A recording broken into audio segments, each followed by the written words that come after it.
konsen, tetap menjaga hati-hati. Ya mungkin nggak semua orang bisa mengerti dan memahami, dan aku paham kontranya, tapi ya Aslinya aja paham gitu. aku dan Dona yang jalanin dan kita baik-baik aja. After all ya, setelah semuanya kita baik-baik aja. Mudah-mudahan harapannya adalah kita bisa tetap jalan apapun. Dan ya mungkin ini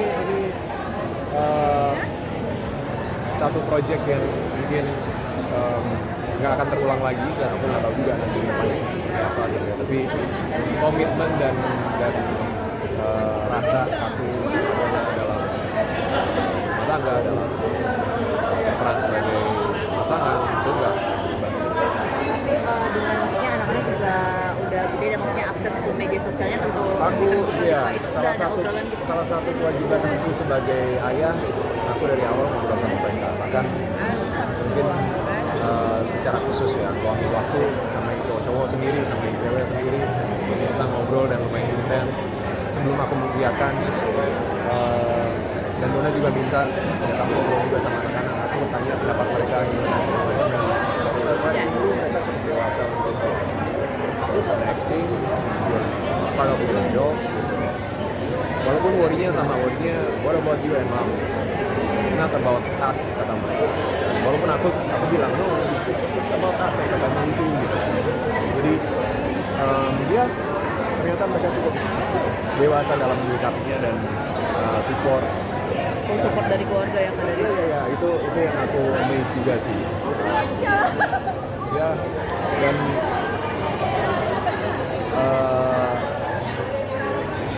membuat aku mungkin ya akan apa ya, lebih lagi dalam berperan sebagai ayah. Mudah-mudahan bisa lebih baik lagi dari sebelumnya. Kak, sedikit nih tentang Indonesia versus Jepang buat besok nih Kak. Kan ada Kevin Dix juga gitu. Permainan gimana nih Kak tanggapannya? Ya, salah satu big match lawan Jepang. saudara tua kita dulu ya. Jepang jelas ada di level yang berbeda, tapi aku pikir ini sepak bola, semuanya ada kemungkinan. Kemarin di dua laga pertama yang dibilang challenging dan sulit, kita bisa dapat 2 poin. Di 2 laga berikutnya yang seharusnya kita bisa dapat kemenangan, justru malah kita berada dalam situasi yang kurang beruntung dan kurang maksimal hasil akhirnya. Kita kehilangan 4 poin, 5 poin ya, di 2 laga terakhir, dan kali ini salah satu laga yang paling berat kan. Jepang berapa kali menang, berarti 3 sekali seri, sangat produktif. Permainan mereka mengerikan ya, saya bilang sekarang mereka salah satu raja di Asia.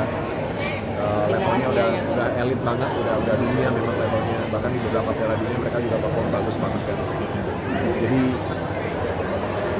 Jadi tantangan tersendiri, tapi ya ini sepak bola, mudah-mudahan pemain kita bisa mengeluarkan kemampuan terbaik mereka, dan magis GBK dan supporter sebagai pemain ke-12 bisa benar-benar kasih atmosfer yang berbeda, dan kita mudah-mudahan bisa curi poin. Kan yang terakhir dinaturalisasi Kevin Dix kan, Iya. Kak Darius gimana nih menurut Kak Darius bagaimana forma Kevin Dix sebagai apa sih Iya, prediksi musim untuk salah besok? satu harapan besar ya, tapi problemnya kalau di belakang aku pikir kita udah cukup solid, apalagi ya, jangankan pemain yang abroad ya, atau pemain yang baru pindah warga negara jadi Indonesia gitu, tapi aku pikir Rizky Ridho juga seharusnya punya kesempatan yang lebih untuk bisa dipercaya benar-benar dengan penampilan dia yang konsisten baik di timnas maupun di klub. Mungkin satu-satunya pemain yang bermain di Liga Indonesia yang benar-benar punya level yang bisa menyamai pemain timnas yang bermain di Eropa. Jadi kehadiran Kevin Dix pasti kasih kekuatan lebih. Apalagi Hughes kan juga nggak main kan, karena masih harus pemulihan. Tapi problem utama kita sebenarnya ada di depan. Itu yang paling menjadi tantangan sih buat coach STY dan juga pemain-pemain kita. Walaupun dalam situasi seperti ini, di tengah keterbatasan pemain depan, kita masih cukup bisa memberikan tekanan dan mencetak gol ya, cukup produktif lah. Nggak produktif amat tapi bisa bikin gol gitu. Jadi sebetulnya punya potensi, cuma kita kan main pressing tinggi. Nomor 9 juga harus turun, dan itu pasti melelahkan sekali, apalagi melawan pemain-pemain yang levelnya udah benar di level tertinggi gitu. Yang mereka mungkin punya stamina, punya endurance sedikit lebih baik daripada pemain-pemain kita. Problemnya adalah di pemain lapis 2-nya kan, ketika harus ada pergantian, pasti jadi pelatih pasti mikir keras ini apa yang harus dilakukan. Mudah-mudahan nanti kita nggak dalam situasi tertinggal lebih dulu, sehingga prediksi.